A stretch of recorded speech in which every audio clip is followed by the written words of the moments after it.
절대 어떤 내용인지 몰랐다. 실제로 저 거짓말 탐기까지 할 수 있습니다. 절대 안 했습니다라고 하는 경우는 당연히 처벌을 받지 않습니다. 그렇지만 마약만이 갖고 있는 특수성이 있기 때문에 실제로 그런 주장을 할지 여부는 전문 변호사와 상담을 진행하고 나서 그 여부를 결정하는 것이 가장 정확하다고 볼 수 있을 것 같습니다. 안녕하세요. 임성열 변호사입니다. 오늘은 마약 사건에 있어서 보통 상담을 오신 의뢰인분들, 피의자 측에서 가장 많이 하시는 5가지 사항에 대해서 말씀드려 보려고 합니다.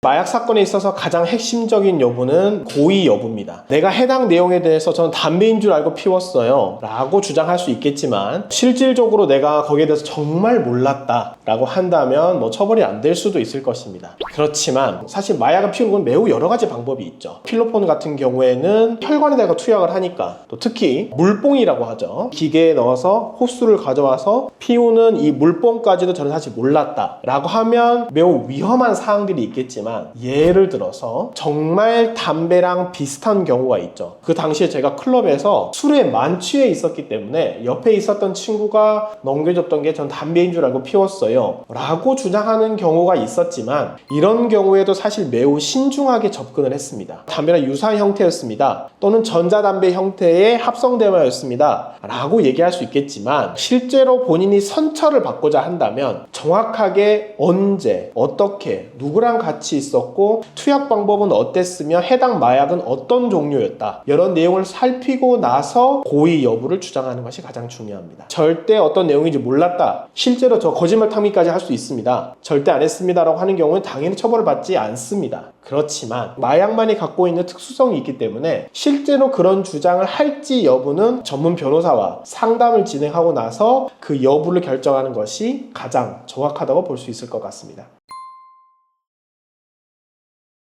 처벌이 됩니다. 우리나라는 속인주의를 책하고 있습니다. 그 사람이 속한 곳에 법을 따른다. 한국 사람은 미국을 여행 가도 한국 사람인 것은 여전하죠. 한국 사람으로서 보호도 받지만 한국 사람으로서 잘못된 행동을 하면 처벌을 받습니다. 우리나라에서는 대마초를 엄격하게 금지하고 있기 때문에 설령 대마 흡연이, 일부 마약 흡연이 허용된 나라에서 마약을 투약하더라도 적발될 경우 반드시 처벌되도록 되어 있습니다. 따라서 해당 내용은 절대 해서는 안 될 것입니다.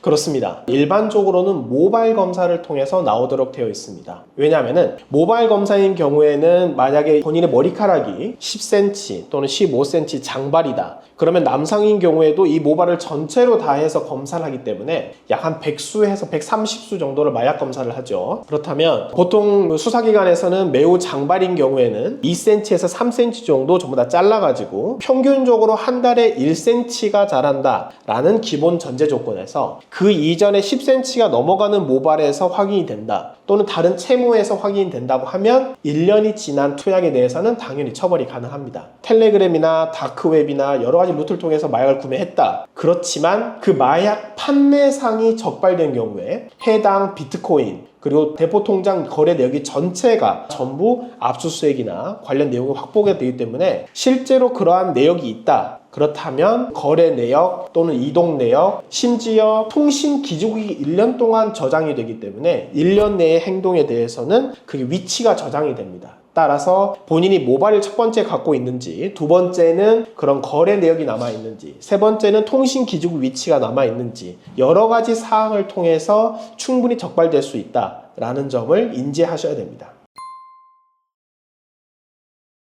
저 머리를 좀 밀고 가도 될까요? 라고 많이 물어보십니다. 그렇지만 모발이 아니라고 할지라도 몸에 남아있는 채모가 있다면 그 채모에서 마약 성분이 검출될 수 있습니다. 저 정말 결백을 입증하려고 합니다 라고 하시는 분들은 그래도 최대한 모발은 밀지 마시고, 몸에 있는 털이라는 털은 전부 다 밀어버리고 갈 수 있잖아요. 근데 그렇게 하고 가면 최대한 이거를 없애려고 하는구나 라고 생각하기 때문에 추가적인 압수수색 영장을 받아서 다른 혈액이나 이런 부분들에 대해서 다시 재압수가 들어갈 수 있거든요. 그래서 매우 신중하게 접근할 필요가 있다라고 생각하시면 좋을 것 같습니다. 자수를 하면 분명히 감형을 받을 수 있습니다. 왜냐하면 마약 사건인 경우에는 공적이라는 게 매우 중요하죠. 따라서 본인께서 가장 추가적인 처벌을 받지 않는 선에서, 그리고 수사기관으로 하여금 필요한 수사 정보를 적절히 전달하는 범위 내에서 본인의 범죄 포함 필요한 정보를 자수하고 제공을 하게 된다면 거기에 대해서 감형을 받을 수 있습니다. 이 과정에서 변호사를 통해서 어느 정도까지 정보를 제공하고 거기에 따라서 어디까지 본인이 실제 처벌받는 범위를 줄여나갈 수 있는지는 충분히 조율을 할 수 있는 범위이기 때문에 변호사님을 통해서 공범들과의 있었던 장소, 상습 투약 장소, 마약이 공급되는 루트, 거기에 대해 접근하는 방법, 수사기관과 저희가 협조를 하고 제공을 함으로써 본인의 형량을 감경할 수 있습니다. 오늘은 마약 사건에 있어서 가장 많이 궁금해하시는 주요 5가지 질문에 대해서 말씀드려 보았습니다. 현재 본인뿐만 아니라 본인의 가족 또는 가까운 지인이 마약 사건으로 인해서 위와 같은 추가적으로 수사를 받거나 처벌을 받을 위험에 처해 있다면 언제든지 저희 A파트로 문의를 주신다면 신속하게 도움을 드릴 수 있도록 하겠습니다. 감사합니다.